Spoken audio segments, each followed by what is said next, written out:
अविनाश, अभी तुम्हारी आवाज नहीं आ रही है। सर आ चुके हैं तो तुम शुरू कर सकते हो। जी जी। जी। सभी का नमस्कार। आप सर सभी का तर्कशाला के सत्र में स्वागत है। आज हम सबके साथ जुड़े हुए हैं श्री शशांक भैया। श्री शशांक भैया वर्तमान में Delhi college of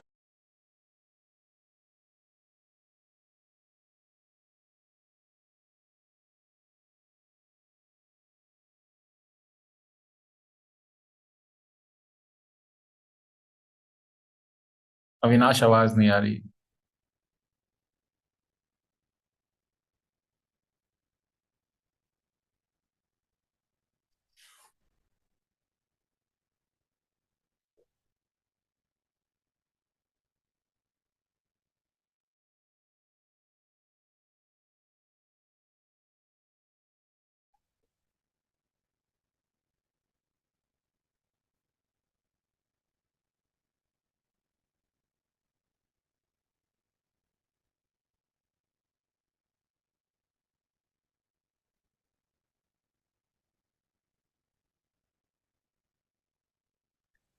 really sorry, हमारे जो अध्यक्ष है वो अभी किसी तकनीकी कारण की वजह से जुड़ नहीं पा रहे हैं।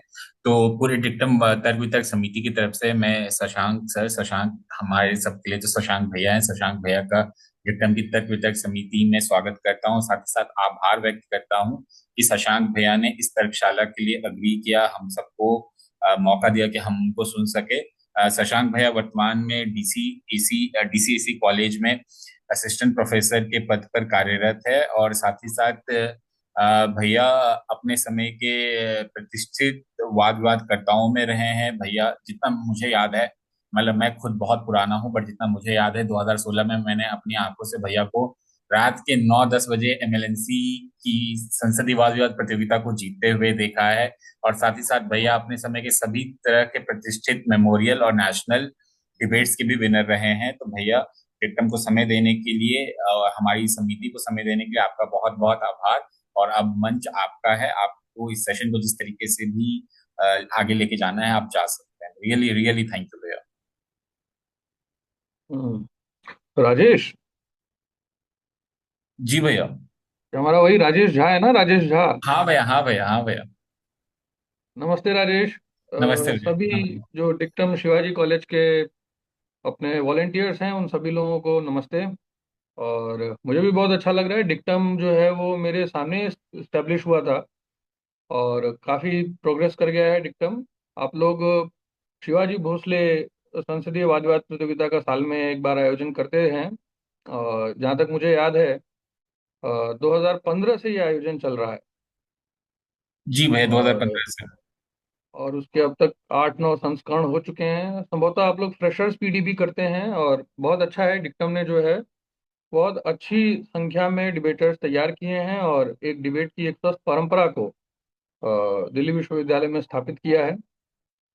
मुझे ठीक तरीके से ज्ञात नहीं हो पा रहा है कि मुझे इसमें कुछ ऐसे छात्र भी दिखाई दे रहे हैं जो शिवाजी कॉलेज के बाहर के छात्र हैं। कुछ जाकिर हुसैन और डीसीएसी कॉलेज के भी छात्र मुझे इसमें दिखाई दे रहे हैं, अगर मैं गलत नहीं हूं तो ठीक है, एक तरीके से आप लोगों ने आउटरीच भी कर लिया है इस कार्यक्रम के माध्यम से। जी भैया, ये कार्यक्रम क्या, तर्कशाला बल्कि सभी एक के लिए खुला वर्कशॉप हुआ है। है। हाँ। जी भैया, ये तर्कशाला सभी के लिए खुला हुआ है, ओपन टू ऑल कॉलेजेस। ठीक है। तो मुझे जैसा बताया था, सौरभ शर्मा से मेरी बात हुई थी और शशांक से मेरी बात हुई थी। उन लोगों ने बताया था कि ये डिबेट की मतलब ये सेशन ब्रेक डाउन की का ये एक सत्र होगा, जिसमें मुझे आप लोग टॉपिक बताएंगे, और फिर मैं उस टॉपिक के बाद आप लोगों को ये बताने का प्रयास करूंगा कि पार्लियामेंट्री डिबेट में किसी भी विषय की परिधि कैसे तय की जाती है, और उस विषय की परिधि को पक्ष और विपक्ष में कैसे निभाया जाता है। तो मैं ऐसा अपेक्षा कर रहा था कि आप लोग जो है वो कोई विषय मुझे देंगे, लेकिन मुझे ऐसा लग रहा है कि थोड़ा कुछ परिवर्तन है, विषय भी मुझे खुद से ही सोच के आना था। ऐसा नहीं है नहीं क्या? भैया, आपको पोस्टर में विषय दिया गया होगा, जो अच्छा, आपको पोस्टर पोस्टर में मिला विषय होगा। है। जी भैया। एक मिनट, एक मिनट।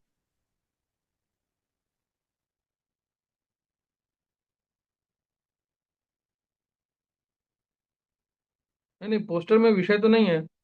अ, अभी स्क्रीन पे भी हमने डिस्प्ले कर दिया भैया, विषय अच्छा। विमर्श ओ सत्र में हो, 2 विषय अच्छा, दिए। ये पोस्टर, ये जी पोस्टर, जी। ये पोस्टर। ठीक है। ये हिंदू धर्म शास्त्रियों का सदन मोक्ष प्राप्ति के लिए द्वैतवाद की तुलना में अद्वैतवाद को वरीयता देगा। वर्तमान समाज शास्त्रियों का यह सदन मानता है कि सामाजिक आंदोलनों को विविधता की जगह स्थायित्व को प्रधानता देनी चाहिए। ठीक है। तो दो विषय हैं हमारे सामने, हम दोनों विषयों को एक एक करके देखेंगे। 10 मिनट का समय पहले विषय को देंगे, दूसरे विषय को 10 मिनट का समय देंगे। तो सबसे पहले तो क्या है कि सामान्यतः जो डिबेट करने वाले हमारे प्रतिभागी होते हैं, डिबेट की अलग अलग जो विधाएं हैं उन सभी में हम डिबेट करते हैं। कन्वेंशनल डिबेट की संख्या सबसे ज्यादा होती है। जहां तक मेरे समय में तो कन्वेंशनल डिबेट ही होते थे, और पार्लियामेंट्री डिबेट केवल और केवल दो महाविद्यालयों में होते थे उस समय में। एक किरोड़ीमल कॉलेज में एनएसपी, और दूसरा मोतीलाल नेहरू कॉलेज में एक पार्लियामेंट्री डिबेट हुआ करती थी। अभी आज के समय में मुझे जैसा लगता है कि लगभग हर कॉलेज में ही पार्लियामेंट्री डिबेट का आयोजन किया जाता है। पार्लियामेंट्री डिबेट्स की संख्या बढ़ गई है, कन्वेंशनल डिबेट्स की संख्या उतनी ही होगी जितनी उस समय हुआ करती थी। इसके अलावा टर्न कोर्ट और जस्ट अ मिनट और अलग अलग दूसरी भी विधाएं हैं। लेकिन कन्वेंशनल डिबेट और पार्लियामेंट्री डिबेट के बीच में तुलना के माध्यम से मैं एक बार समझाने का प्रयास करूंगा कि इन दोनों में तकनीकी परिवर्तन अंतर क्या है। तो कन्वेंशनल डिबेट जो है, उसका जो विषय होता है, उसका उद्देश्य वक्ता को ज्यादा खुला स्थान देना होता है।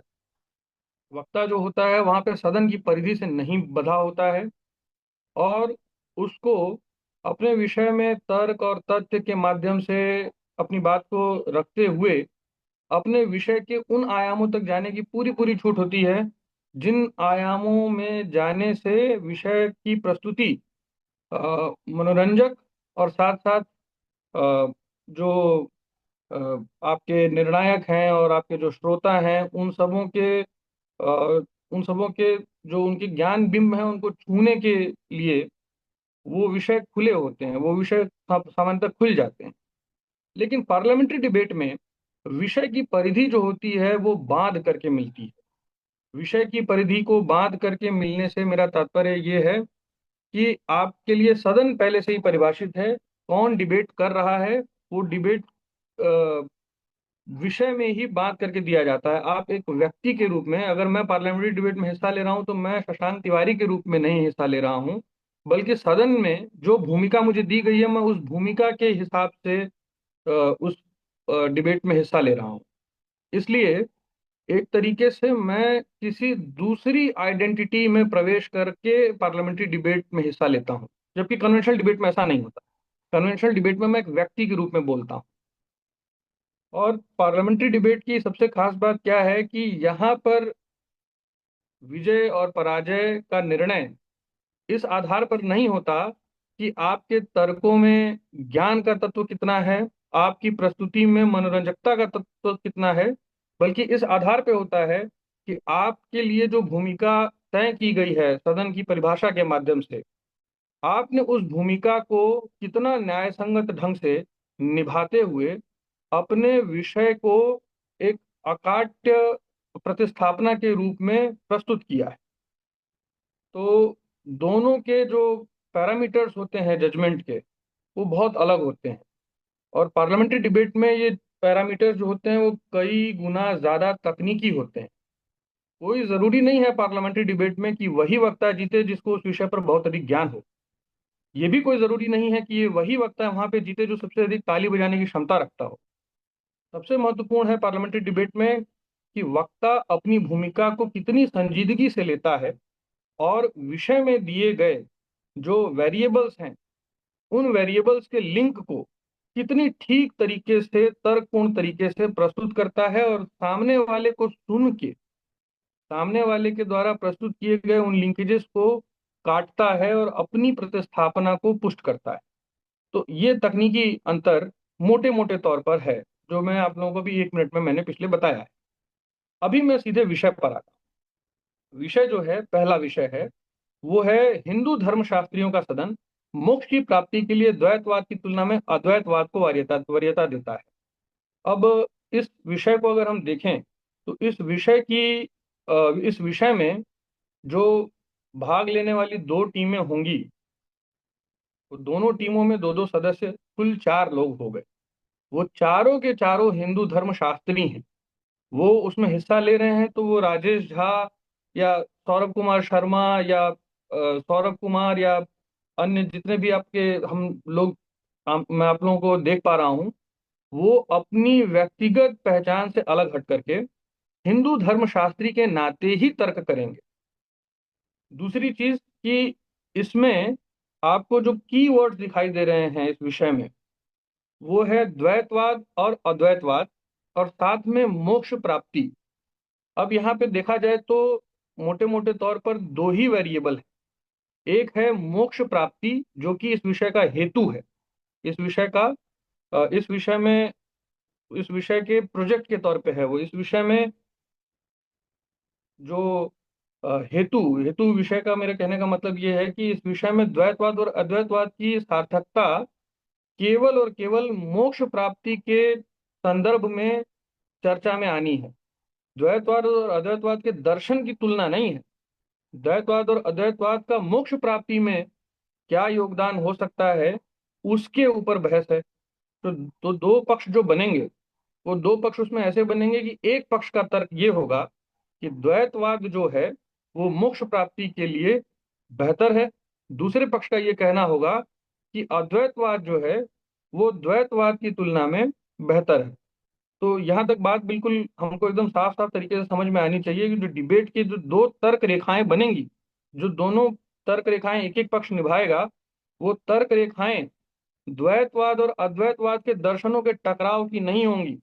वो द्वैतवाद की जो अवधारणा है वो कहाँ से आई, द्वैतवाद की अवधारणा किसने दी, उस पे कौन सी पुस्तकें हैं, और अद्वैतवाद की अवधारणा कहाँ से आई, उस पे कौन सी पुस्तकें हैं, इसके ज्ञान का कोई मतलब नहीं है इस विषय में।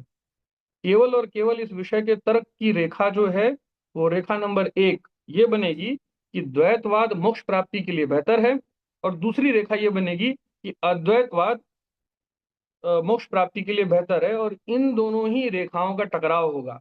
जो भी पक्ष अपनी इस भूमिका के अलावा जाकर के ज्ञान का प्रदर्शन करेगा, अपनी इस भूमिका के बाहर से तर्क लेकर के आने का प्रयास करेगा, वो तकनीकी रूप से गलती कर रहा होगा, भले ही वो ज्ञान की दृष्टि से बहुत अच्छा योगदान कर रहा हो।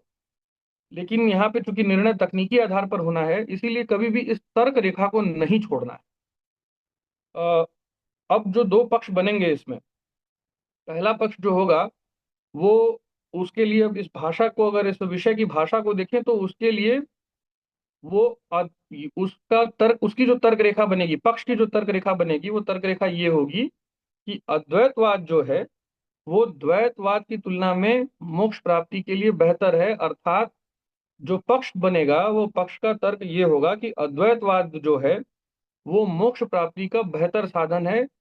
और जो विपक्ष की जो तर्क रेखा बनेगी, वो ये बनेगी कि द्वैतवाद जो है वो अद्वैतवाद की तुलना में अधिक सक्षम है मोक्ष के लिए। कभी भी इस पर विषय में डिबेट करते समय मोक्ष के लिए इस हेतु को नहीं भूलना है। तर्क में हेतु जो है वो सबसे महत्वपूर्ण है पार्लियामेंट्री डिबेट के दृष्टिकोण से। तो अब इन दोनों ही पक्षों को अगर हम देखें, तो इसमें जो पक्ष है वो, उसका मूल तर्क ये होगा कि अद्वैतवाद जो है वो मोक्ष प्राप्ति के लिए बेहतर है, और विपक्ष जो है उसका ये कहना होगा कि द्वैतवाद जो है वो मोक्ष प्राप्ति के लिए बेहतर है। अब जो पक्ष है, पक्ष के पास एक एडवांटेज ये होता है कि पक्ष मॉडल प्रस्तुत करता है। मॉडल प्रस्तुत करने का अर्थ ये है कि उसको चूंकि पहले बोलने का मौका मिलता है, तो उसको अपनी बात को एक प्रतिस्थापना के रूप में लेकर के सामने आना पड़ता है। जिसको हम मॉडल बोलते हैं, उस मॉडल में वो अलग अलग तरीके से द्वैतवाद मोक्ष प्राप्ति के लिए कैसे बेहतर है इसके तर्कों का एक समुच्चय तैयार करके सामने प्रस्तुत करता है। और विपक्ष का काम जो होता है वो दो तरीके का होता है। पहला तो कि वो पक्ष के प्रतिस्थापित किए गए मॉडल को प्रतिस्थापित नहीं होने दे, अर्थात पक्ष ने जो तर्क प्रस्तुत किए हैं उन तर्कों की काट तो वो प्रस्तुत करे ही, साथ में उसकी एक और जिम्मेदारी होती है कि वो द्वैतवाद कैसे बेहतर है इस विषय को भी समझाए। द्वैतवाद किस संदर्भ में बेहतर, द्वैतवाद मोक्ष प्राप्ति के लिए कैसे बेहतर है, इस संदर्भ में भी वो समझाए। अब यहाँ पे एक ध्यान देने की बात यह है कि मान लीजिए कि पक्ष अपने मॉडल में ये चीज साबित करने का प्रयास करता है कि अद्वैतवाद जो है वो मोक्ष प्राप्ति के लिए बेहतर साधन है, और विपक्ष ये कहता है कि द्वैतवाद आवश्यक नहीं है कि अद्वैतवाद की तुलना में बेहतर ही हो, लेकिन मोक्ष प्राप्ति की जब बात होती है तो मोक्ष प्राप्ति के संदर्भ में द्वैतवाद जो है वो अद्वैतवाद की तुलना में बेहतर है। अब यहाँ पे हमको ये दिखाई दे रहा है कि जो विपक्ष है वो विपक्ष जो है वो द्वैतवाद को श्रेष्ठ नहीं मानते हुए भी इस विषय में दिए गए जो सीमित संदर्भ है, यानी कि मोक्ष प्राप्ति के लिए उस संदर्भ के हिसाब से अपने तर्क को बना रहा है। तो यहाँ पे विपक्ष जो है उसको अगर हम देखें तो वो द्वैतवाद श्रेष्ठ है इस बात को छोड़ करके भी अपनी बात को साबित कर सकता है। इस उदाहरण के माध्यम से मैं समझाना चाहता था कि जो तकनीक होती है पार्लियामेंट्री डिबेट की, वो तकनीक कितनी महत्वपूर्ण होती है, और उसको जितना आप बारीक लेकर के जा सकते हैं उस बारीकी में और ज्यादा आपको क्रिएटिविटी का मौका मिलता है और ज्यादा रचनात्मकता का अवसर मिलता है। तो मैं थोड़ा चाहूंगा कि एक दो हमारे जो वॉलेंटियर्स हैं जिन्होंने इस विषय को बनाने में सोचने में काम किया होगा, उन लोगों से मैं एक बार थोड़ा अनुरोध करूंगा कि वो लोग इस पे उनके दिमाग में जो प्रिलिमिनरी तर्क आ रहे हैं द्वैतवाद और अद्वैतवाद की तुलना में, वो उसको कैसे प्रस्तुत करते हैं या फिर किस तरीके से उनके दिमाग में प्रिलिमिनरी तर्क आ रहे हैं जो कच्चे तौर पर, उसको एक बार वो थोड़ा साझा करें। मैं उन तर्कों के माध्यम से दिखाने का प्रयास करूंगा कि पार्लियामेंट्री डिबेट में तकनीकी आधार पर कैसे आप जो है वो एक दूसरे को काटते हैं। तो कोई वॉलेंटियर अपनी बात थोड़ा यहाँ पे रखें।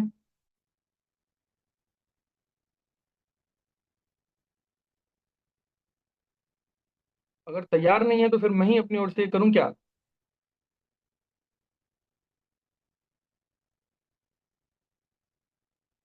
जी भैया, वो बेहतर रहेगा। अब अगर आप अपनी ओर से कर देंगे ठीक तो। है। तो हिंदू समाज शास्त्रियों का ये सदन है, और ये सदन मोक्ष प्राप्ति के लिए द्वैतवाद की तुलना में अद्वैतवाद को वरीयता देता है, ऐसा हमारा विषय है। इस विषय का जो पक्ष है उस पक्ष के मुख्य तर्क जो हैं वो शुरू होंगे तो उसमें कुछ ना कुछ परिभाषिक शब्दावलियां आएंगी। उन परिभाषिक शब्दावलियों में सबसे महत्वपूर्ण तो ये होगा कि उसको अद्वैतवाद को और द्वैतवाद को परिभाषित करने का पहला मौका मिलेगा। तो वो अद्वैतवाद को और द्वैतवाद को परिभाषित करेगा, वो मोक्ष को परिभाषित करेगा। और धर्मशास्त्रियों का ये सदन है तो हिंदू धर्मशास्त्रियों की मोक्ष के ऊपर क्या विचार हैं उसके ऊपर भी वो प्रकाश डालेगा। और उसके बाद उसका मुख्य काम ये होगा कि वो ये चीज स्थापित करने का प्रयास करे कि अद्वैतवाद जो है वो मोक्ष प्राप्ति के लिए कैसे बेहतर है। अब इसके लिए वो थोड़ा इतिहास में भी जाएगा, थोड़ा सा वो इस विषय में भी चर्चा करेगा कि अद्वैतवाद का सिद्धांत जो है वो कहाँ से निकल करके आया है, अद्वैतवाद के जो सिद्धांत के प्रमुख प्रणेता रहे हैं उनके क्या मुख्य तर्क रहे हैं, उन्होंने मोक्ष प्राप्ति के संदर्भ में क्या कहा है। ये सारी बातें जो हैं वो पक्ष के प्रस्तुति में आएंगी। तो निश्चित रूप से वो शंकराचार्य का नाम लेगा, निश्चित रूप से वो नाम लेगा। आज के समय के दौर में देखें तो रामकृष्ण परमहंस का, विवेकानंद का नाम लेगा, जो ये सभी अद्वैत वेदांती हैं। इन सभी लोगों की बातों को रख करके वो ये चीज प्रस्तुत करने का प्रयास करेगा कि जीवो ब्रह्मा एको न परो अस्ति, यानी कि जीव और ब्रह्म जो हैं वो दोनों एक ही हैं, एक दूसरे से अलग नहीं हैं। और अद्वैत को कि इस धारणा को मान लेने से मनुष्य मात्र को किस तरीके से मोक्ष प्राप्ति के विषय में सोचने में सुविधा होती है, ये बात जो है वो पक्ष करेगा।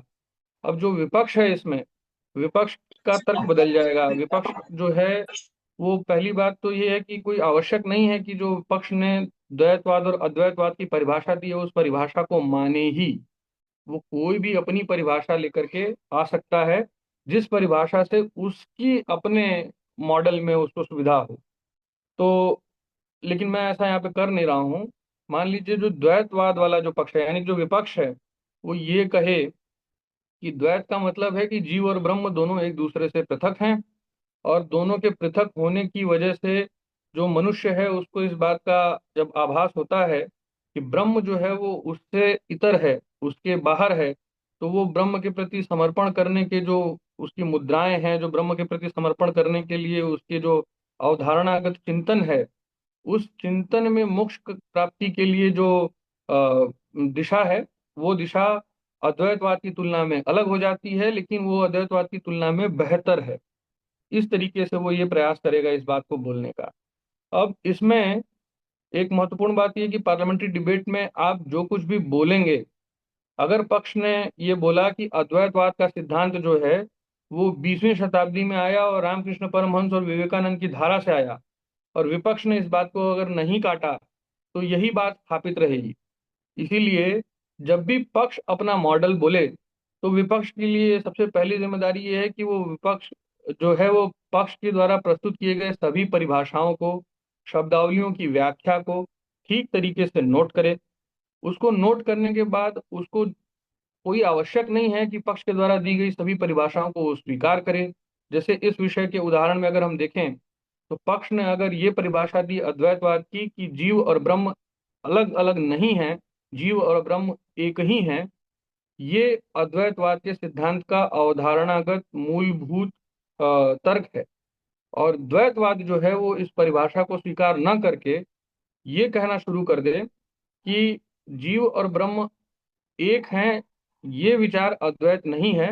अद्वैत के विचार का मूल स्तंभ यह है कि पूरी जगत को वो माया समझता है, और पूरी जगत को माया समझने के लिए वो पूरी जगत को माया समझने के कारण वो ये मानता है कि इस माया से बाहर आने के लिए ईश्वर उपासना की जरूरत है।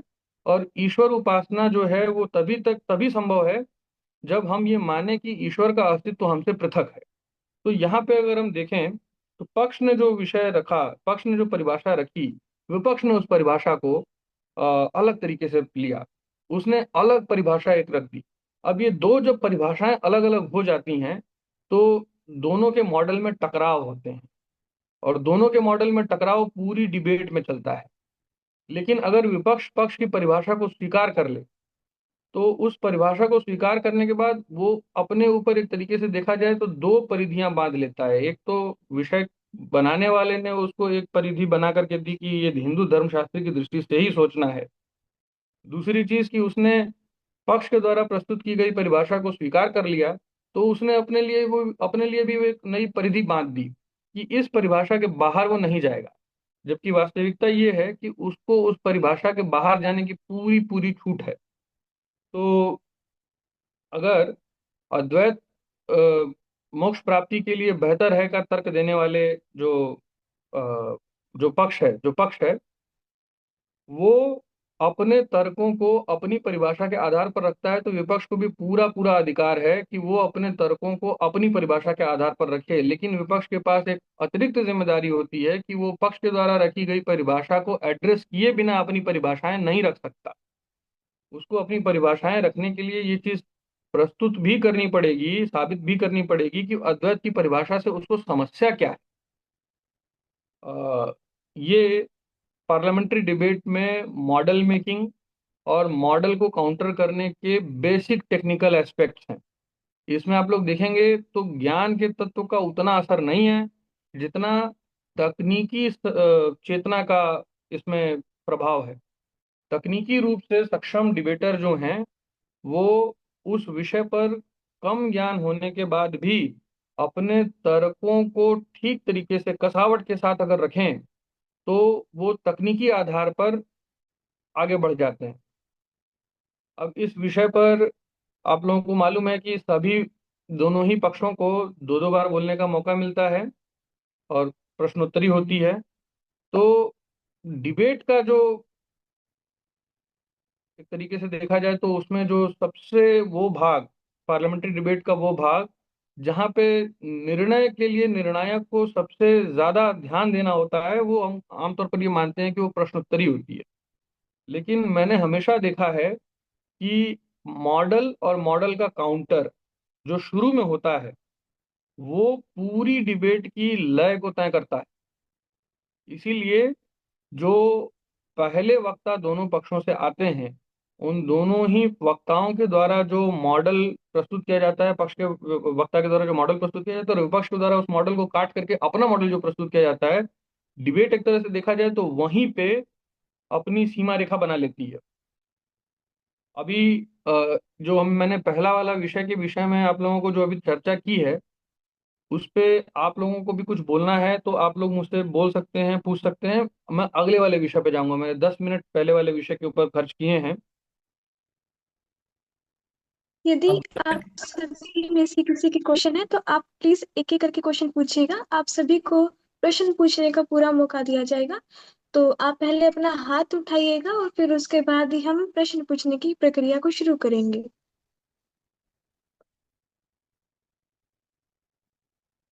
अब भैया मेरा एक सवाल है इस विषय से जुड़ा हुआ कि हम्म। अगर अद्वैतवाद, अगर विपक्ष इस तरीके से, अगर पक्ष इस तरीके से परिभाषित कर दे कि अद्वैतवाद का मतलब होता है कि जो व्यक्ति है और जो ब्रह्म है, या फिर ईश्वर या व्यक्ति ब्रह्म एक ही होता है, और मोक्ष का अर्थ ये है कि अगर आपने अपने अंदर के ब्रह्म को पहचान लिया या अपने अंदर के ईश्वर को पहचान लिया, तो पहचानते ही आपको मोक्ष प्राप्त हो जाता है। तो अगर कोई इस तरह की सर्कुलर डेफिनेशन कह दे जिसमें अद्वैतवाद ही एक तरीके से मोक्ष हो जाता है, तो ऐसे केसेस में विपक्ष इसको किस तरीके से टैकल कर सकता है? पक्ष के लिए बहुत आवश्यक है कि वो इस परिभाषा को, अगर इस परिभाषा के अंदर प्रवेश करके इसको नहीं काट सकता है तो इस परिभाषा को स्वीकार ही ना करे। वो हो सकता है कि ये कहे कि अगर जीव और ब्रह्म दोनों एक ही है, तो जीव और ब्रह्म एक ही है तो मोक्ष की प्रासंगिकता ही समाप्त हो गई तब तो। क्योंकि अगर मोक्ष का तात्पर्य ये है कि जीव और ब्रह्म के बीच के अंतर संबंध को शून्य कर देना, तो अद्वैत की जो अवधारणा है कि जीव और ब्रह्म एक ही है, उस स्थिति में तो मोक्ष की प्रासंगिकता ही समाप्त हो गई। इसलिए अगर अद्वैत की ऐसी परिभाषा पक्ष लेकर के आता है कि जीव और ब्रह्म एक ही है और मोक्ष का अर्थ है जीव और ब्रह्म का एक हो जाना, इसका मतलब तो यही हुआ ना कि मोक्ष जो है वो एक निरर्थक शब्द है। अगर विपक्ष इस तरह की बात कर दे तो उसके बाद फिर पक्ष की परिभाषा नहीं टिकती है इस परिस्थिति में। क्योंकि मोक्ष को भी परिभाषित करना पड़ेगा विपक्ष को, सॉरी, पक्ष को। और पक्ष अगर मोक्ष को इस तरीके से परिभाषित करे कि जीव का ब्रह्म हो जाना ही मोक्ष है और जीव और ब्रह्म पहले से ही एक हैं, तो उस स्थिति में फिर डिबेट की गुंजाइश नहीं बनेगी। तो इसीलिए विपक्ष के लिए सबसे महत्वपूर्ण क्या है कि विपक्ष जो है वो परिभाषा कौन सी माननी है, पक्ष की कौन सी परिभाषा नहीं माननी है, इसको लेकर के बहुत संजीदगी से चिंतन करे, बहुत शुरू में ही। और उसी समय ये तय हो जाता है कि जितना ज्यादा विपक्ष पक्ष की परिभाषाओं को, शब्दावलियों को, व्याख्याओं को स्वीकार करता चला जाता है, उतना ही विपक्ष डिबेट में धंसता चला जाता है। वैसे एक इसमें विषय ये है कि जो पहला वाला जो विषय है, पहला वाला विषय दर्शन दर्शन से संबंधित है। दर्शन के विषयों को लेकर के जो मेरा अनुभव रहा है दिल्ली विश्वविद्यालय में, वो ये रहा है कि दर्शन के विषयों में विपक्ष हमेशा एडवांटेज में रहता है। क्योंकि क्योंकि हम ज्यादातर जो लोग डिबेट करते हैं, यूजी पीजी के छात्र छात्राएं होते हैं, हम लोग की दर्शन का अध्ययन जो होता है वो बहुत ज्यादा नहीं होता है। और दर्शन का जब हमारा अध्ययन बहुत ज्यादा नहीं होता है, तो उस स्थिति में क्या होता है कि किसी भी बात को काट देना हमको आसान लगता है, किसी बात को, किसी दार्शनिक बात को स्थापित कर देना, साबित कर देना कठिन लगता है। इसलिए विपक्ष के पास हमेशा दर्शन के विषयों में एडवांटेज रहता है। मैंने अपने समय में देखा है कि कई जगह पे पार्लियामेंट्री डिबेट में लोग एडवांस स्टेजेस में, सेमीफाइनल में, फाइनल में दर्शन के विषय ले लेते थे और लाइन से हर साल विपक्ष की टीम जीतती थी। जो विपक्ष में रह रहा है वो पता चल रहा है कि जीत जा रहा है। उसका कारण ये होता था कि दर्शन के विषयों को साबित करना कठिन है और दर्शन के विषयों को काटना, उनकी हंसी उड़ाना आसान है। अभी मुझे मालूम नहीं है कि वर्तमान में स्थिति कैसी है, लेकिन मुझे ऐसा अंदाजा है कि कमोबेश यही स्थिति होगी कि दर्शन के विषयों में विपक्ष को एक एडवांटेज है अगर वो युवा लोगों के बीच में हो रहा है। क्योंकि युवा जो है, युवा मन वैसे भी स्वीकार करने से ज्यादा जो रिजेक्ट करने की दिशा में उसका पहला चिंतन होता है। तो सब डिबेट करने वाले युवा ही होते हैं। उसलिए इसलिए जो है दर्शन के विषयों में इस बात का बहुत ध्यान रखा जाना चाहिए कि जब भी हम फाइनल सेमीफाइनल में दर्शन के विषय दें तो इस चीज का हम ध्यान रखें कि उसको उसमें ये विपक्ष को ये वाला एडवांटेज ना हो जिस एडवांटेज की मैंने अभी भी बात की है।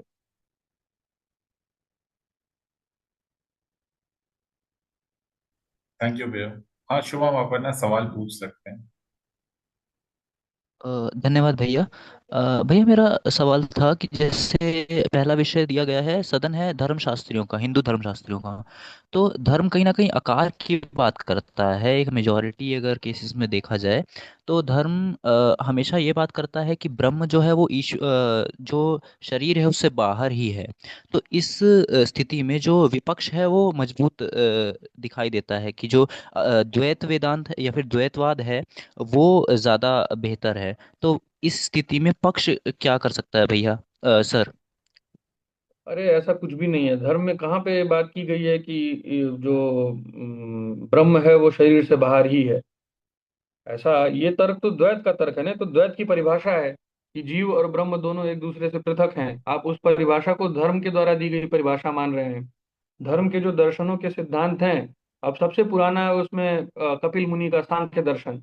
वो क्या कहता है कि चेतना ही सब कुछ है, कॉन्शियसनेस इज द वर्ल्ड। ये पूरी दुनिया में आपको जो कुछ भी दिखाई दे रहा है वो चेतना का ही प्रकट स्वरूप है। तो चेतना के अतिरिक्त हमको किसी चीज का अध्ययन करने की आवश्यकता ही नहीं है। शरीर शरीर है ही नहीं, लैपटॉप लैपटॉप है ही नहीं, मोबाइल मोबाइल है ही नहीं। ये सब हमारी चेतना है जिसने इनको नाम और रूप दे रखे हैं। ये सांख्य दर्शन का सिद्धांत है। सांख्य दर्शन के सिद्धांत में जीव और ब्रह्म ये सब तर्क आते ही नहीं है। सभी कुछ चेतना है, ब्रह्म भी चेतना है, जीव भी चेतना है। अब सांख्य दर्शन की परिभाषा को अगर ले लें, और वो सबसे पुराने दर्शन है, सबसे पुराना दर्शन है, तो अगर उसकी परिभाषा को ले लें तो द्वैत की परिभाषा और अद्वैत की परिभाषा दोनों परिभाषाएं नहीं टिकती हैं। उसके बाद अगर पतंजलि के योग के द्वारा दी गई परिभाषा को ले लें तो उसका ये कहना है कि कुंडलिनी शक्तियों के जागृति के माध्यम से जैसे जैसे हमारी कुंडलिनी शक्तियां जागृत होती जाती हैं वैसे वैसे हमको अपनी चारों तरफ जो कुछ भी हम देखते हैं उनके सत्य स्वरूप का दर्शन होता चला जाता है। तो जब हमारी कुंडलिनी शक्तियां जागृत अवस्था में नहीं होती हैं तो हमको मोबाइल मोबाइल दिख रहा है, हमको लैपटॉप लैपटॉप दिख रहा है, हमको उधर राजेश दिखाई दे रहा है, हमको उधर शुभम दिखाई दे रहा है। लेकिन जैसे जैसे हमारी कुंडलिनी शक्तियां जागृत होती चली जाएंगी हमको ये नाम स्वरूप आकार रंग गंध ये सभी कुछ मिटता चला जाएगा। तो ये योग दर्शन के द्वारा दी गई परिभाषा है। अब इसके बाद जाएं तो गौतम के न्याय की परिभाषा पे अगर पहुंचे, वो किस तरीके से ईश्वर और जीव के बीच के संबंधों को परिभाषित करती है, तो वो कहती है कि प्रमाण के माध्यम से, तर्क के माध्यम से ईश्वर के अस्तित्व को स्वीकार किया जा सकता है।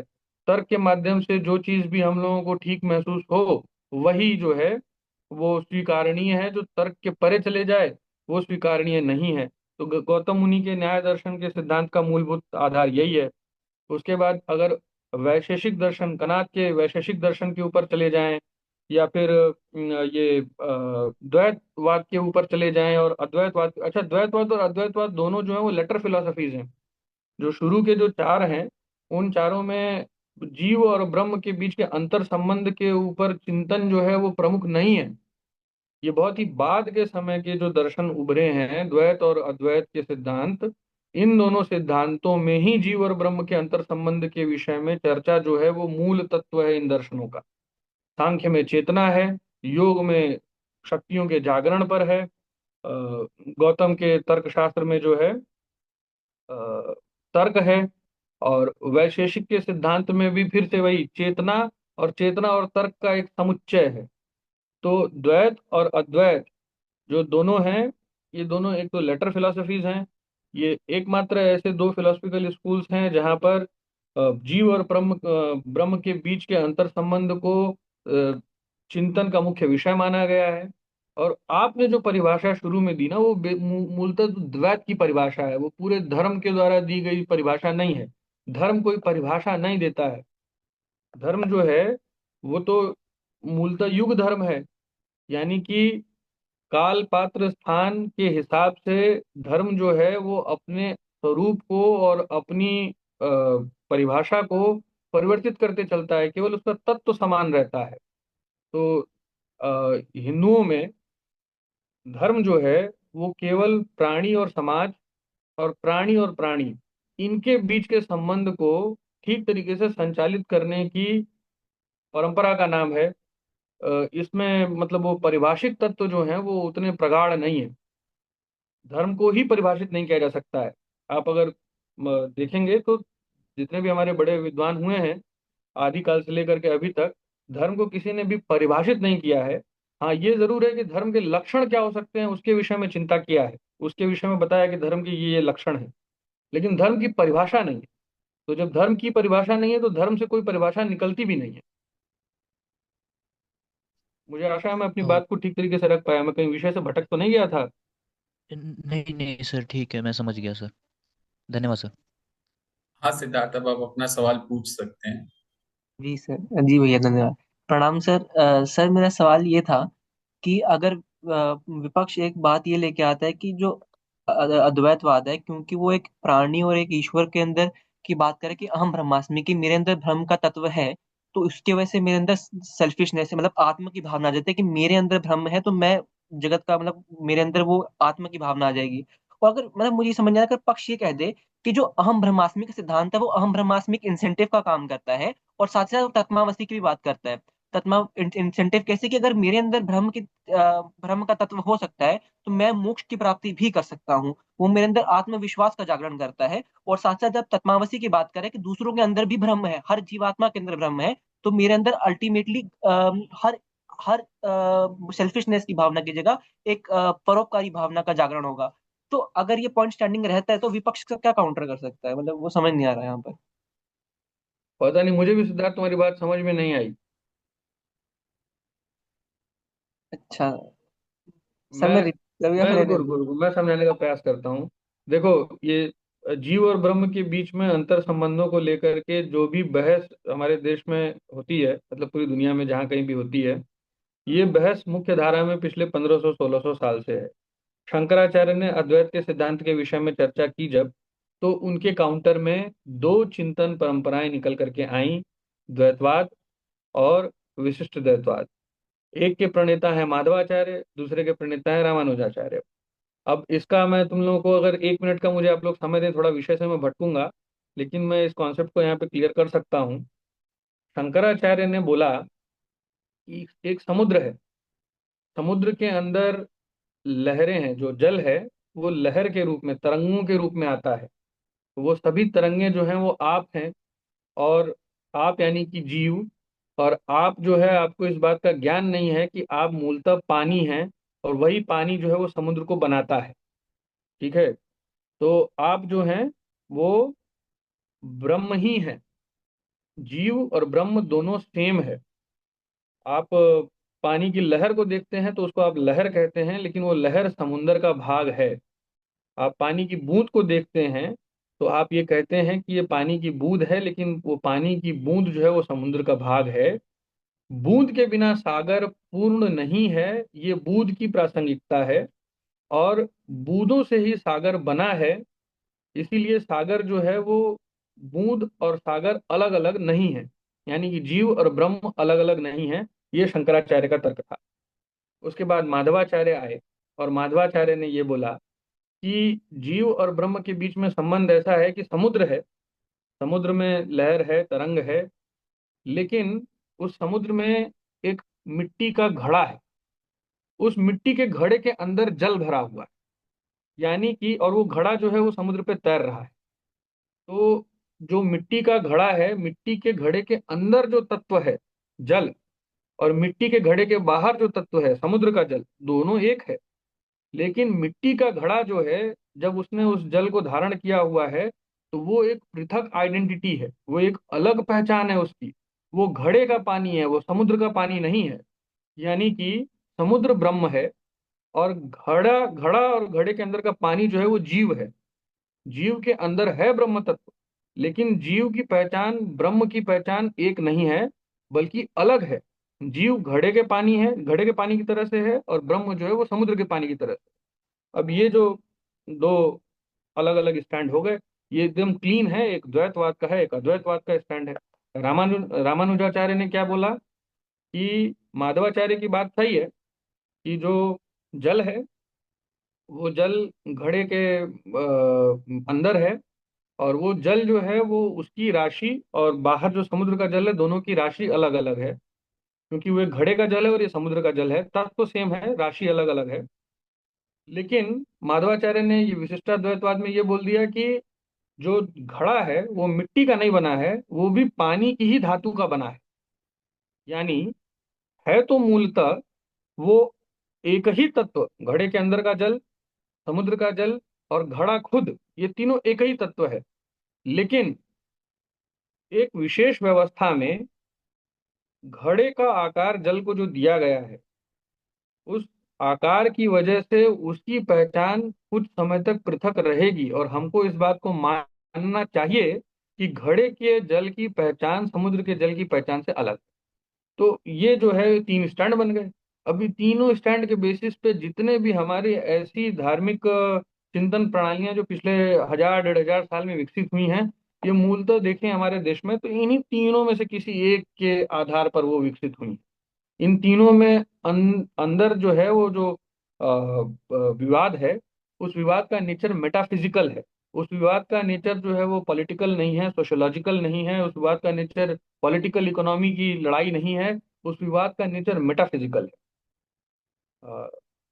तो ये जो मतलब सिद्धार्थ, तुमने जो सवाल पूछा था, मैं तुम्हारा सवाल ठीक तरीके से समझ नहीं पाया। लेकिन मैंने तुम लोग को तीन स्टैंड जो हैं, अलग अलग द्वैत, अद्वैत और विशिष्टाद्वैत, इन तीनों के जो मूल सिद्धांतकार हैं, मूल सिद्धांतकारों के जो तर्क हैं, उसको मैंने प्रस्तुत करने का प्रयास किया है लाक्षणिक रूप से। मुझे उम्मीद है कि मैं इस बात को ठीक तरीके से क्लियर कर पा रहा हूँ कि मैंने अभी यहाँ पे क्या बोला है।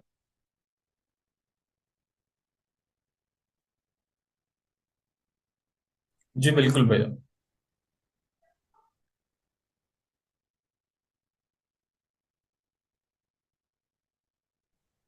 सर एक क्वेश्चन था। हाँ हाँ, रूपक। जी। अ, सर अगर एक पक्ष जिसको द्वैतवाद की स्थापना करनी, कि द्वैतवाद से मोक्ष प्राप्ति होती है, अगर वो ये कहे कि अद्वैतवाद अपने आप में ही पूरी तरीके से खंडित है, कोई भी चीज अद्वैत हो ही नहीं सकती, क्योंकि अगर हम अद्वैतवाद में भी देखते हैं तो बात की जाती है कि अ, ये जगत की और ब्रह्म की, कि ये दोनों एक हैं, पर ये दोनों माया से अलग हो रहे हैं। तो फिर माया भी अपने आप में एक एंटिटी हो गई। और अगर ब्रह्म माया के थ्रू अपने आप को देख रहा है जगत में, तो इसका मतलब ये है कि यहाँ पे मोर देन वन एंटिटी तो है ही। यहाँ पे एक ऐसा तो है ही नहीं कि अगर हम माया को हटा लेंगे तो ये कहा जा रहा है कि अद्वैत हो जाएगा, एक हो जाएगा, लेकिन एक हो कहाँ पे रहा है? अगर यहाँ पे माया है तो इसका मतलब है कि एक डायरकी ऑलरेडी एग्जिस्ट कर रही है, कि एक ब्रह्म भी है और एक माया भी है। तो जो ये डायरकी जब तक रहेगी तब तक तो ये द्वैत ही रहेगा, ये अद्वैत हो कैसे सकता है? और इसमें हमें यह भी फिर हमें समझना पड़ेगा कि अगर जो ब्रह्म है वो अपने आप को माया के थ्रू देख रहा है और जगत बन रहा है, तो फिर हम ये कैसे पता करेंगे कि माया से जग मतलब ब्रह्म से माया आ रही है कि माया से ब्रह्म आ रहा है, कि आखिरकार इन दोनों में से पहले कौन था? बस इतना ही था।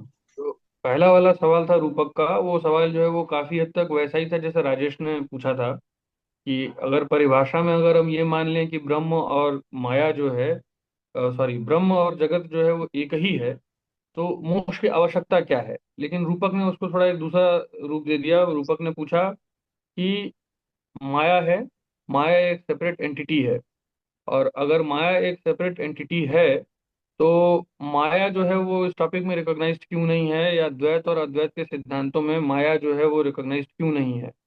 रूपक ने एक चीज उसमें बोली कि ब्रह्म जो है वो माया के माध्यम से स्वयं को जगत के रूप में देख रहा है। अब इसमें बात तो यही है सबसे महत्वपूर्ण, कि हिंदुओं की दर्शन प्रणालियों में ब्रह्म को दृष्टा के रूप में नहीं, बल्कि हम जो अन्वेक्षक हैं, जो जीव हैं, हम दृष्टा हैं। कंफ्यूजन हमारे एंड पे है, ऐसा मान करके सोचा जाता है। माया ब्रह्म के लिए नहीं है, माया हमारे लिए है। माया ब्रह्म के अभिव्यक्त स्वरूप का एक भाग है। ब्रह्म ने खुद को व्यक्त किया माया और ये माया के रूप में, और उस माया के प्रभाव के कारण ही हमको ये जगत की अलग अलग वस्तुएं अपने अलग अलग रूप, आकार, गंध, रस में दिखाई देती हैं। और इनको हमको समझने के लिए प्रमाणों की एक विधि दी है जिसको हम प्रमाण शास्त्र बोलते हैं, और उनके माध्यम से हम इनको समझने का प्रयास करते हैं। इसमें क्या है, डिबेट में जैसा मैंने बहुत शुरू में बोला ना कि द्वैत और अद्वैत के दर्शन के टकराव की बहस का फाउंडेशन है ही नहीं इस डिबेट में। द्वैत बेहतर है कि अद्वैत बेहतर है, उसकी टकराव पे जाना ही नहीं है इस डिबेट में हिस्सा लेते हुए, अगर पार्लियामेंट्री डिबेट का ये विषय है तो केवल और केवल हेतु पे ध्यान दे करके ही डिबेट करनी है। और इस डिबेट में हेतु क्या है? मोक्ष प्राप्ति। तो केवल और केवल द्वैत और अद्वैत के सिद्धांतों के ऊपर चर्चा हमको मोक्ष प्राप्ति के ही संदर्भ में करनी है।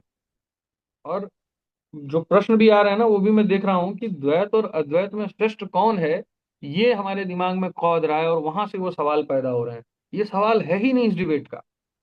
डिबेट का सवाल ये है कि मोक्ष प्राप्ति के लिए कौन सा बेहतर है। जीव और ब्रह्म को अलग अलग माने तो मोक्ष प्राप्ति की हमारी दिशा सुगम हो जाती है, या जीव और ब्रह्म को हम एक ही माने तो हमारी मोक्ष प्राप्ति की दिशा अधिक सुगम हो जाती है। डिबेट बस इतनी है। ठीक है रूपक? जी सर, समझ गया। ये डीसीएससी कॉलेज वाले सवाल पूछ रहे हैं। तुम लोग अपने कर लो ना वर्कशॉप, क्यों आके शिवाजी कॉलेज की वर्कशॉप पे तुम लोग सवाल पूछ रहे हो? सर, आपसे जितना ज्ञान मिल जाए उतना कम है, जहाँ मिल जाए।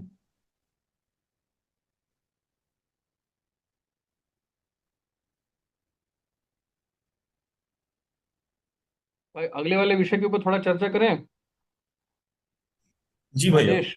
जी भैया, बिल्कुल हाँ बिल्कुल। ठीक है, अगले वाले विषय के ऊपर थोड़ा सा चर्चा करते हैं। वर्तमान समाजशास्त्रियों का ये सदन मानता है कि सामाजिक आंदोलनों की विविधता की जगह स्थायित्व को प्रधानता देनी चाहिए।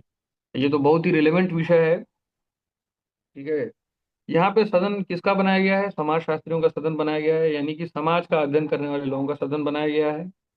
तो ऐसी मतलब इस तरीके के पहचान के साथ अगर कोई बैठा हुआ है कि समाजशास्त्री है, तो समाज की विषय में उसको जानकारी होगी, ऐसा मान करके ही प्रत्येक प्रतिभागी को बैठना है। सामाजिक आंदोलनों को विविधता की जगह स्थायित्व को प्रधानता देनी चाहिए।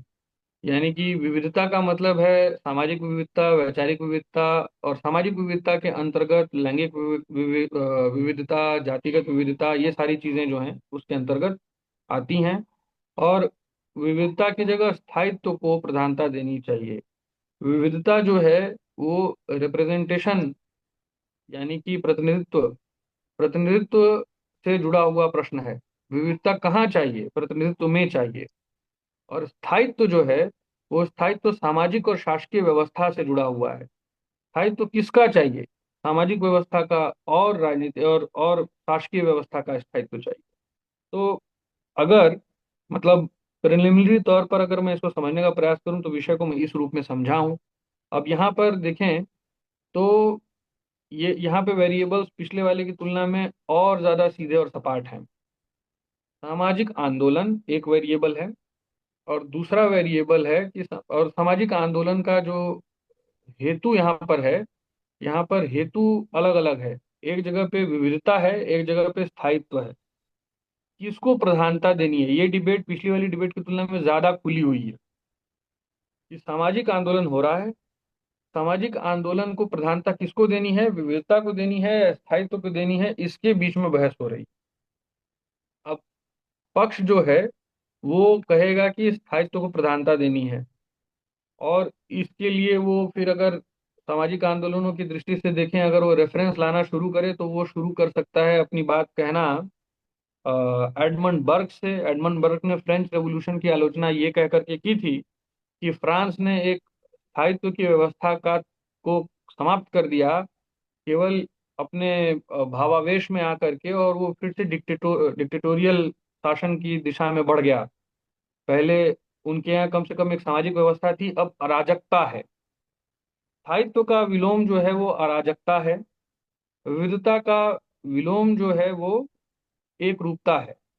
अब देखे ना तो दोनों की डिबेट का जो टॉपिक बना हुआ है, दोनों के धरातल अलग अलग हैं। वहां पर तो द्वैत और अद्वैत एक दूसरे के टक्कर में आते हैं, यहाँ विविधता और स्थायित्व एक दूसरे के टक्कर में नहीं आते हैं। इस विषय को अगर आप लोग ध्यान से देखेंगे तो आप इस चीज को पाएंगे कि स्थायित्व का विलोम विविधता तो है नहीं, विविधता के साथ भी स्थायित्व हो सकता है। ठीक है। स्थायित्व का विलोम जो है वो अराजकता है, और विविधता का विलोम जो है वो एक रूपता है। अब यहाँ पर अगर हम इसको सेकेंडरी रीडिंग करें इस टॉपिक की, इस टॉपिक में मतलब जान भरने की दृष्टि से, तो हम इसमें अगर इसको सेकेंडरी रीडिंग करें तो हम इसका ये मतलब निकालते हैं कि वर्तमान समाजशास्त्रियों का यह सदन मानता है कि सामाजिक आंदोलनों में विविधता पे अधिक बल देने के कारण स्थायित्व की कमी आती है। या दूसरी भाषा में अगर इसको कहें तो वर्तमान समाजशास्त्रियों का यह सदन मानता है कि सामाजिक आंदोलनों में विविधता को बढ़ावा देने के तरफ कार्य करने की वजह से अराजकता को बढ़ावा मिलता है। यहाँ पे जो पक्ष होगा, पक्ष का मुख्य मुख्य तर्क ही यही बनेगा कि विविधता जैसे जैसे सामाजिक आंदोलन में बढ़ाने के लिए जोर दिया जाता है, वैसे वैसे अराजकता आने लगती है।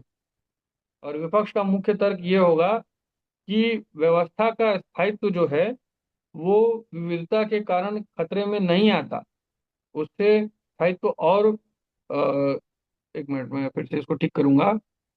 विविधता की जगह स्थायित्व को प्राधान्य देना, हाँ। जो विपक्ष होगा, विपक्ष का तर्क ये होगा कि शासन के स्थायित्व का कोई अर्थ नहीं है अगर उसमें विविधता नहीं है।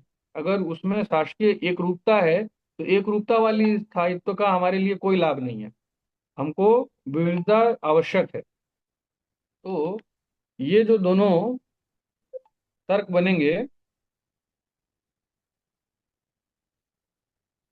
हाँ, ये जो दोनों तर्क बनेंगे पक्ष के और विपक्ष के, ये मैं ठीक तरीके से समझा पाने में सक्षम हुआ क्या, राजेश? जी भैया, बिल्कुल। क्योंकि अ, विषय में अगर अराजकता शब्द होता ना विविधता के बजाय, या विविधता से अराजकता का भी एक फैक्टर इसमें जोड़ा गया होता, तो विषय जो है वो ज्यादा और मतलब एकदम क्लीन दिखता। तो जी ठीक है, अब इसमें पक्ष का जो मॉडल होगा, वो मॉडल का उद्देश्य ये होगा कि विविधता पे अधिक जोर देने की वजह से स्थायित्व पे खतरा आता है, और स्थायित्व को प्रधानता देंगे तो बेहतर होगा। और विपक्ष का ये तर्क बनेगा कि स्थायित्व जो है वो हमारा उद्देश्य नहीं है। शासन में स्थायित्व हो यही उद्देश्य है क्या? शासन में विविधता हो, सामाजिक आंदोलन जो है वो किसी भी तरीके से सामाजिक और राजनीतिक व्यवस्था में विविधता को प्रविष्ट कराने में कामयाब अगर होते हैं तो ये समाज की उपलब्धि होगी। ठीक है। तो ये दो तर्क की मुख्य धाराएं बनेंगी। बाकी इनके मॉडल्स और तर्क वितर्क करने के जो टेक्निकल प्रिंसिपल्स हैं उनकी हमने पिछले विषय में चर्चा की है। इस विषय को मैं बस तोड़ करके आप लोगों को दिखाना चाहता था। जब भी एक चीज ध्यान रखें, जब भी टॉपिक में आप लोगों को ये टेक्निकल वर्ड्स दिखे, जैसे यहाँ पे तकनीकी शब्द दिखे विविधता और स्थायित्व, सबसे पहले दिमाग जाना चाहिए कि इनका विलोम क्या होगा। वो अगर विलोम अगर आप अपने दिमाग में सोचेंगे ना तो आपको अपने तर्क को बनाने में सुविधा होगी। अब अगर इसमें ये बोल रहा है कि वर्तमान समाजशास्त्रियों का सदन मानता है कि सामाजिक आंदोलन को विविधता की जगह स्थायित्व को प्रधानता देनी चाहिए, तो इसमें दो शब्द बदल दीजिए। विविधता की जगह पे एकरूपता कर दीजिए, और स्थायित्व की जगह पे अराजकता कर दीजिए। और उसके बाद इस विषय को पढ़ करके देखिए, देखिए इस विषय का अर्थ आपको पूरा पूरा समझ में आता है कि नहीं आता है। तो ये जो है, इस पे मैं मेरे को इतना ही बोलना है। बाकी आप लोगों को प्रश्न वगैरह पूछना है तो आप पूछिए।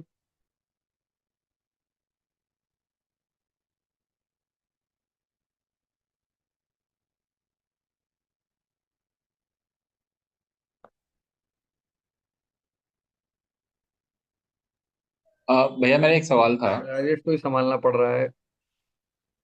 नहीं नहीं भैया, हाँ राजेश। जेन्युइनली मैं तो इसलिए भी जुड़ा हूँ क्योंकि आप आज आपका अच्छा वर्कशॉप अच्छा। है। अच्छा, तो ये अभी तो खैर राजेश को पास आउट हुए कितने साल हो गए? 7 साल हो गए भैया। 7 साल हो गए? 2018 में पास आउट हुआ था भैया, मैं ग्रेजुएशन कंप्लीट की थी 2018 में। हाँ। बहुत समय हो गया राजेश। जी जब भैया। आप लोग डिबेट शुरू कर रहे थे तो हम खत्म कर रहे थे। हाँ, आप मेरे ही फर्स्ट टाइम आपने आपने एमएलएनसी जीता था, वो फाइनल 10 बजे रात 16 तक के चला बाद मैंने डिबेट गया नहीं था। किया ना, 16 के बाद मैंने डिबेट नहीं किया, जनवरी फरवरी 16 के बाद डिबेट नहीं हुआ। जी भैया। और देहरादून गए थे, वो एक डिबेट होती थी देहरादून अरे में। वो तो, हाँ वो एक मेडिकल कॉलेज में डिबेट होती थी। हाँ, बाला बाला वाला करके था ऐसा कुछ, उसमें गए वाला थे। वाला जगह है वहाँ पे। हाँ, तो पीजीआई करके था, तो वहां पे आप भी मिले थे, प्रभांशु भैया मिले थे, सब मिले थे, तो वहां सब से मिले आपको थे। देखा था। याद है मुझे, साथ में ही बस में आए थे हम लोग। जी भैया, बिल्कुल बिल्कुल। तो भैया, मेरा आपसे सवाल था दूसरे विषय पे, कि जब हम आंदोलनों की बात करते हैं तो अगर वो स्थायित्व को प्रधानता देंगे, तो जो उस आंदोलनों के विविध स्टेक होल्डर्स हो सकते हैं, बिना मतलब उसको केटर किए हुए, क्या कोई भी आंदोलन स्थायित्व को प्रधानता दे सकता है? आंदोलन का मतलब ही है स्थायित्व को डिस्टर्ब करना। आंदोलन का मतलब है डिसरप्शन। ठीक है। अभी जो विषय बनाया है जिन बंधु ने, उन बंधु को ये देखना चाहिए कि एक ही लाइन में आंदोलन और स्थायित्व की मांग दोनों की जा सकती है क्या। कोई भी आंदोलन जो होता है वो स्थायित्व की मांग के लिए नहीं होता। आंदोलन का मतलब है डिस्टरबेंस क्रिएट करना, जो चीज स्थायी है उसके विरुद्ध कुछ करना, कुछ कहना, कुछ बोलना, उसको डिसरप्ट करना। नहीं तो अगर वो डिसरप्ट नहीं करते तो फिर तो आंदोलन हुआ ही नहीं। ठीक है। आंदोलन का लक्ष्य स्थायित्व तो नहीं होता। हाँ, आंदोलन का लक्ष्य किसी विषय का संरक्षण हो सकता है। किसी सामाजिक व्यवस्था के संरक्षण के लिए आंदोलन किया जा सकता है। किसी सामाजिक वर्ग के संरक्षण के लिए आंदोलन किया जा सकता है। किसी सामाजिक विचार के संरक्षण के लिए आंदोलन किया जा सकता है। संरक्षण किया जा सकता है, संरक्षण के लिए आंदोलन हो सकता है, लेकिन जैसा चल रहा है वैसा ही चलने दो के लिए आंदोलन नहीं होता है। और स्थायित्व का तो अर्थ हम लोगों को मोटे मोटे तौर पे यही समझ में आता है कि जैसा चल रहा है वैसा चलने दो। तो उसके लिए आंदोलन की आवश्यकता क्या है, जैसा चल रहा है वैसा चलने दो। विषय में थोड़े से ये समस्याएं हैं, लेकिन कोई बात नहीं, इस पे भी डिबेट की जा सकती है। जी, जैसे भैया इस विषय को लेके एक इंटरप्रिटेशन जो मेरे दिमाग में अभी आता है, वो ये आता है, जैसे हम नारीवाद पे बहुत बार कहते हैं कि नारीवाद अपने अंदर इतनी सारी विविधताओं को लेके चलने की कोशिश करता है कि वो नारी के ही जो नारी का जो इशू है उस पे ही स्थायी तरीके से टिक नहीं पाता। वो एलजीबीटी को भी ले लेता है, फिर वो लिंग को स्पेक्ट्रम पे ले लेता है, फिर वो ब्लैक फेमिनिज्म, पर्यावरण फेमिनिज्म, ये सब तरह की विविधताओं को अपने अंदर लेने के प्रयत्न में वो कहीं ना कहीं जो महिलाओं का जो परमानेंट इशू उसको उठाना चाहिए था, या जो महिलाओं को प्रोमिनेंस देना चाहिए था, उससे भटक जाता है। तो अगर इस तरीके का आर्ग्यूमेंट चले डिबेट में, तब फिर इसको किस तरीके से विविधता के पक्ष में डिफेंड किया जा सकता है? इसमें सबसे पहली बात तो ये है ना कि आपने जो ये पॉइंट उठाया है, ये पॉइंट बेसिकली पार्लियामेंट्री डिबेट और कन्वेंशनल डिबेट का अंतर है। जैसे नारीवाद का जो आंदोलन है, नारीवाद के आंदोलन ने अपने इतने सारे पक्ष बना लिए हैं, अपने विषय को इतनी ज्यादा जगहों से खोल लिया है कि उसका मूल मुद्दा डाइल्यूट हो गया है। अब मूल मुद्दा डाइल्यूट करके और अपने बात को मनोरंजक बना के और बहुत ही ज्ञान रंजक बना करके ऐसा जो है आप कन्वेंशनल डिबेट में कर सकते हैं। लेकिन पार्लियामेंट्री डिबेट की तकनीकी बाध्यता ये होती है कि आपको अपना मूल मुद्दा डाइल्यूट नहीं करना है। नारीवाद के आंदोलन के साथ ऐसा हो गया है कि उसने उसमें एनवायरनमेंट को भी इंक्लूड करके इको फेमिनिज्म और ये सब चीजें बोलना शुरू कर दिया, ब्लैक्स को, लेबर ऑर्गेनाइजेशन के राइट्स को, ट्रांस को, सभी चीजों को पिक कर लिया है। कुछ भी ऐसा थोड़ा ही नहीं है जो नारीवाद के बाहर हो। अब उसकी तुलना में, उसकी वजह से क्या हो गया है कि जो उनका मुख्य तर्क जिस आधार पे वो शुरू हुए थे वो तर्क खत्म हो गया। उनका जो मुख्य तर्क जो उन्होंने शुरू किया था वो मुख्य तर्क जो है वो बहुत ज्यादा डाइल्यूट हो गया। अब इसमें आपने अपने प्रश्न का जो दूसरा भाग पूछा था राजेश, आपने ये पूछा था क्या कि विविधता के दृष्टिकोण से नारीवाद के आंदोलन नारीवाद को अगर सामाजिक आंदोलन माने तो विविधता की दृष्टि से इसको कैसे टैकल किया जा सकता है, ये सवाल पूछा था क्या आपने। जी भैया, जी भैया। विविधता के दृष्टिकोण से अगर जैसा आपने पृष्ठभूमि बनाई है कि उसने बहुत सारे विषय ले लिए हैं, तो विविधता के दृष्टिकोण से उसको टैकल नहीं किया जा सकता तब तो, क्योंकि आपने खुद उसको विविधता का सर्टिफिकेट दे दिया है। उसको स्थायित्व के मुद्दे पर ले आकर के चैलेंज कर सकते हैं। विविधता के मुद्दे पे उसको आपने ऑलरेडी सर्टिफिकेट्स दे दिए ना कि सामाजिक आंदोलन जो नारीवाद का है वो बहुत ज्यादा विविध विषयों को ले लिया है। तो विविधता उसकी कमी नहीं है फिर तब तो। हाँ, अति विविधता को उसकी कमी के रूप में प्रस्तुत किया जा सकता है, लेकिन विविधता फिर उसकी कमी नहीं रह जाती है। उसकी कमी है आंदोलन के अंदर तर्क के स्थायित्व की। जी भैया। हाँ रिया, आप अपना सवाल पूछ सकती हैं।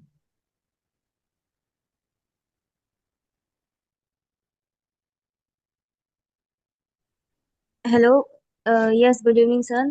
मुझे बस इतना मतलब एक जनरल क्वेश्चन पूछना था कि जैसे कभी कभी ऐसे हमें संदर्भ और टॉपिक्स दे दिए जाते हैं जो एक ही तरफ बहुत ही ज्यादा झुकाव होता है, मतलब कि जिनके पक्ष में कुछ ज्यादा ही तर्क होते हैं या फिर विपक्ष में कुछ ज्यादा तर्क होते हैं, तो ऐसी चीजों को कम से कम तर्कों के साथ कैसे हैंडल कर सकते हैं? नहीं नहीं, ऐसा विषय होता नहीं है। जो विषय बनाने वाली समितियां होती है ना, बहुत ध्यान से इस बात का ख्याल रखती हैं कि विषय जो है वो दोनों तरफ संतुलित हों। तो ऐसा मान लेना कि कोई विषय जो है वो एक पक्ष में ही ज्यादा झुका हुआ है, ऐसा है, वो ठीक नहीं है। डिबेट शुरू करने के पहले कभी भी ऐसा नहीं सोचना चाहिए। मेरा ऐसा मानना है कि कोई भी विषय जिसमें 10% भी मौका है ना अपनी बात को प्रवेश करा पाने का, वहां से उस पूरी डिबेट को पलटा जा सकता है। ठीक है। कोई संभावना नहीं है कि डिबेट का जो टॉपिक है वो टॉपिक ही ऐसा बन गया है कि उस टॉपिक के ऐसे बनने की वजह से हम उस पर डिबेट कर ही नहीं सकते। हाँ, अगर ऐसा है कि सदन ऐसा बनाया गया है कि उस सदन में वो डिबेट नहीं हो सकती, तो उस स्थिति में भी पार्लियामेंट्री डिबेट में एक टेक्निकल टूल होता है जिसको हम बोलते हैं परिभाषा चुनौती। और अगर परिभाषा चुनौती दी जाती है तो फिर बहस इस बात पे नहीं होती, जो टॉपिक दिया गया है उस टॉपिक पे बहस नहीं होती है। बहस इस बात पर होती है कि इस विषय पर इस सदन में बहस की जा सकती है कि नहीं की जा सकती है। परिभाषा चुनौती के विषय में आप लोग जानते होंगे, आप लोगों के जो टेक्निकल सेशंस होते होंगे उसमें बताया जाता होगा कि पार्लियामेंट्री डिबेट में परिभाषा चुनौती भी एक टूल होता है जो प्रयोग किया जा सकता है किसी भी टीम के द्वारा। Yes sir. हाँ तो रिया, ऐसा है कि ये नहीं मानना चाहिए कभी भी कि कोई विषय जो है वो ऐसा है उल्टा पलटा हुआ है। जैसे उदाहरण के तौर पे मैं बताता हूँ। अभी जब हम ये शुरू किए थे तो राजेश ने एक डिबेट का जिक्र किया था, एमएलएनसी का 2016 का पार्लियामेंट्री डिबेट का फाइनल। अब उसका मैं विषय बताता हूँ क्योंकि उसको डिबेट को मैंने देखा था। अ, उस डिबेट में टॉपिक ये आया हुआ था, 2015 का वो समय था, 2015-16 का। उस समय राजनीतिक विषय था और विषय ये था कि जम्मू कश्मीर में बीजेपी और वहां की पार्टी पीडीपी, इन दोनों ने गठबंधन करके सरकार बना ली थी। और चुनाव के पहले पीडीपी को बीजेपी जो थी वो सॉफ्ट सेपरेटिस्ट बोल रही थी, और पीडीपी जो है वो बीजेपी को हिंदुत्व पार्टी बोल रही थी। तो उन दोनों का चुनाव में गठबंधन हो गया था, और उस गठबंधन को डिफेंड करना ये काम था पक्ष का, और उस गठबंधन को अटैक करना ये काम था विपक्ष का। पूरे देश में उस समय के न्यूज़पेपर्स में और यहाँ तक कि जो बीजेपी के भी पार्टी के बहुत सारे नेता थे उस गठबंधन को अच्छा नहीं मान रहे थे। वो मान के चल रहे थे कि सिद्धांतों के साथ समझौता हो गया, और इत्तेफाक से हम टॉस में ऐसा हो गया कि हम पक्ष बन गए। हमको इस गठबंधन को सपोर्ट करना था। ये गठबंधन जो है वो सही है, हमको ये चीज़ साबित करनी थी। और हमको ये समझ में नहीं आ रहा था कि हम इस गठबंधन को कैसे साबित करें। तो फिर जो है ये हमने पहले सोचा कि हम इस विषय पर परिभाषा चुनौती देते हैं। इस विषय पर ये बोलते हैं कि ये तो बहस यहाँ पे कराई नहीं जा सकती है, क्योंकि कहीं पे भी मीडिया में, अकादमिक सर्कल्स में इस गठबंधन के समर्थन में तो कोई लेख वेख निकल ही नहीं रहे हैं। इस गठबंधन को सब लोग यही बोल रहे हैं कि ये अनैतिक है, और हमको यहाँ पे साबित करना है कि ये गठबंधन नैतिक गठबंधन है। तो पहले हमने परिभाषा चुनौती देने का सोचा, 5 मिनट 10 मिनट इधर उधर सोचते रहे, पर बाद में ये चीज़ समझ में आई कि नहीं, इस विषय पर बहस की जा सकती है। और हमने फिर वो बहस करना शुरू की, और उस बहस के बाद नतीजा ये हुआ कि हम जीत भी गए। ठीक है। और हमारा मुख्य तर्क उसमें यही था कि हमने उल्टा सोचना शुरू किया कि इस विषय को, अगर अगर जो विपक्ष है, विपक्ष का तर्क ये होने वाला है कि पीडीपी को बीजेपी ने सपोर्ट कर दिया, तो पीडीपी जो है वो सॉफ्ट सेपरेटिस्ट है, तो बीजेपी भी सॉफ्ट सेपरेटिस्ट हो गई। हमने इसी तर्क को पलट दिया। हमने बोला कि बीजेपी का मुख्य मुद्दा राम मंदिर है, और पीडीपी को बीजेपी ने सपोर्ट किया है, तो पीडीपी और बीजेपी ने गठबंधन कर लिया है, तो इसका मतलब है कि पीडीपी ने भी राम मंदिर को सपोर्ट कर दिया। ठीक है, जो महबूबा मुफ्ती की पार्टी है। तो अब जो जो तर्क सामने से आ रहे हैं, उन सभी तर्कों को पलट पलट के रख रहे थे। हमने एकदम विलोम दृष्टि से थोड़ी देर तक सोचना शुरू किया। हाँ, क्योंकि वो दर्शन का विषय नहीं था, वो राजनीति का विषय था, इसीलिए उसमें तर्कों और तथ्यों की संभावना बहुत ज्यादा थी। विशेष रूप से तथ्यों की संभावना बहुत ज्यादा थी। लेकिन जो दर्शन के विषय होते हैं, दर्शन के विषयों में ग्राउंड थोड़ी स्लिपरी होती है, स्पेशली तब जब हम लोग ग्रेजुएशन और मास्टर्स के स्टूडेंट हों। हमारा दर्शन का अध्ययन उतना प्रगाढ़ नहीं होता है उस समय, और ज्यादातर हिस्सा लेने वाले हम सब लोग बीए और एमए और बीएससी और एमएससी बीकॉम एमकॉम के छात्र होते हैं। तो ये समस्या आती है। लेकिन कभी भी ये नहीं मानना चाहिए, जो भी समिति होती है, आयोजक समिति अपनी दृष्टि से वो बहुत बैलेंस विषय बना करके देती है। हाँ, अगर उस विषय में हमको ऐसा महसूस होता है कि उस पर डिबेट हो ही नहीं सकती, तो परिभाषा चुनौती देने का विकल्प है। लेकिन ये नहीं मानना चाहिए कि विषय ऐसा है कि इस पे मैं अगर किसी पक्ष में पड़ गया तो मैं बहस नहीं कर पाऊंगा। हर विषय पर हर पक्ष में आप बहस कर सकते हैं, आपके में वो क्षमता है। सभी डिबेटर्स में वो क्षमता होती है जो भी साल भर बिता चुके हैं डिबेटिंग सर्किट में। Okay sir, thank you so much.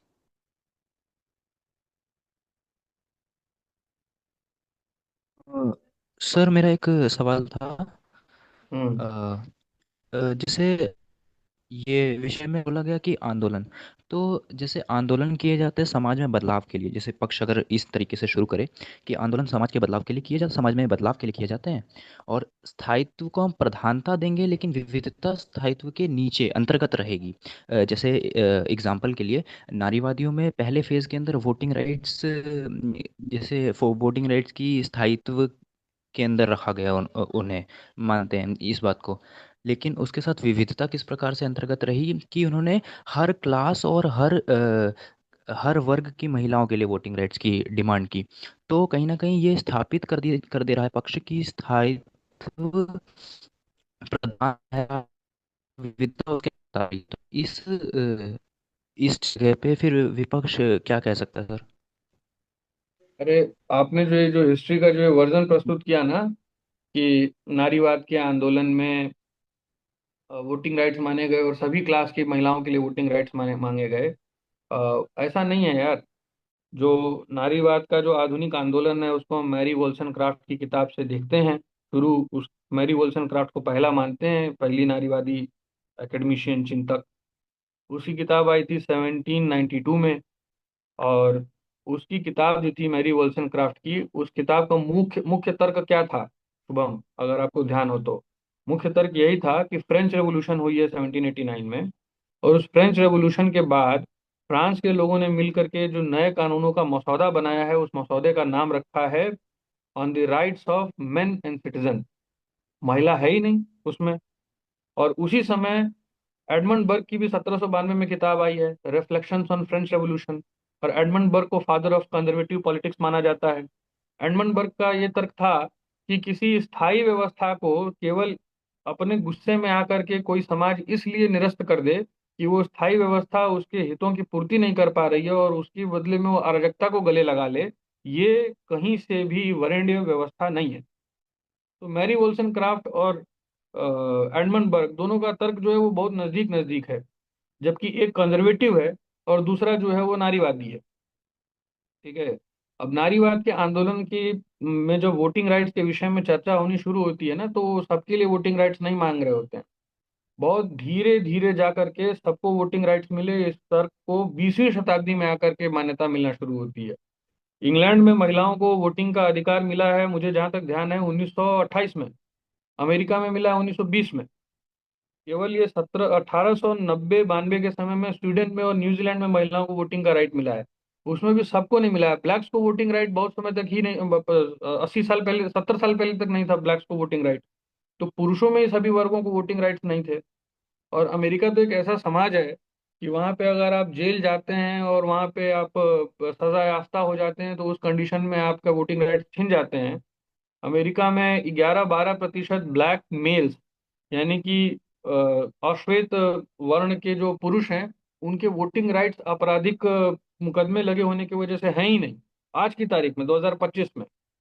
तो ये सारे तर्क ले आकर के कहीं से भी आप उसमें कर सकते हैं विषय, लेकिन ये सब जो तर्क मैं बोल रहा हूँ ये तर्क नहीं है, तो तथ्य हैं। तथ्यों का इस्तेमाल किस तरीके से बुद्धिमानी पूर्वक करना है वो तो मौके पर ही जो टीम है वो डिसाइड कर सकती है। आपकी डिबेट में आपकी जो चीज काम करती है वो आपका ज्ञान नहीं काम करता है, आपकी प्रत्युत्पन्नमति काम करती है। प्रत्युत्पन्नमति का मतलब है मौके पर सोचने की तीव्र क्षमता।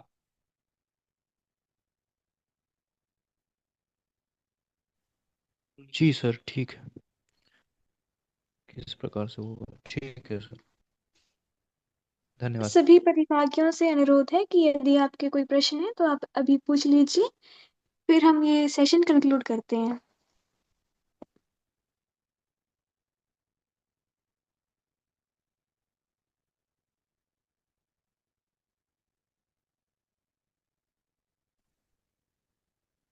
अ, यदि आपके कोई प्रश्न नहीं है तो आप सभी कृपया अपना कैमरा ऑन कर लीजिए ताकि हम यहाँ पर सभी के स्क्रीनशॉट ले सकें।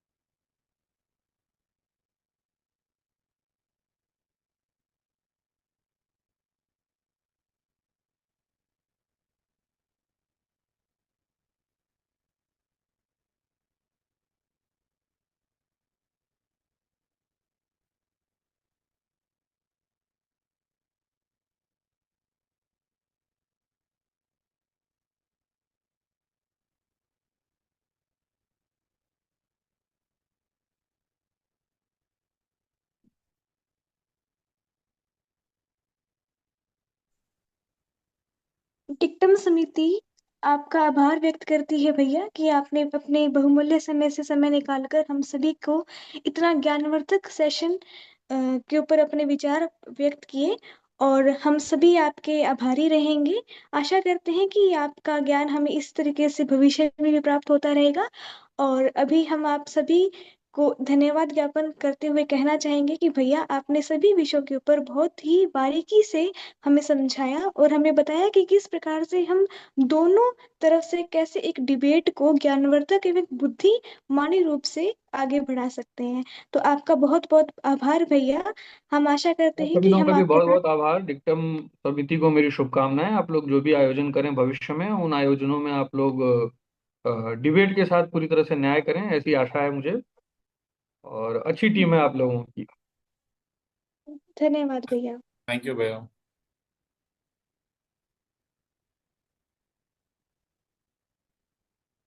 ठीक है, अभी मैं लीव कर सकता हूँ। जी जी भैया, औपचारिक रूप से ये सेशन एंड हो चुका है। आपका बहुत बहुत धन्यवाद, और उम्मीद है भविष्य आप वापस हमसे जुड़ेंगे। अरे निश्चित रूप से। ठीक है राजेश, नमस्ते सभी लोगों को, नमस्ते। थैंक यू भैया, प्रणाम भैया।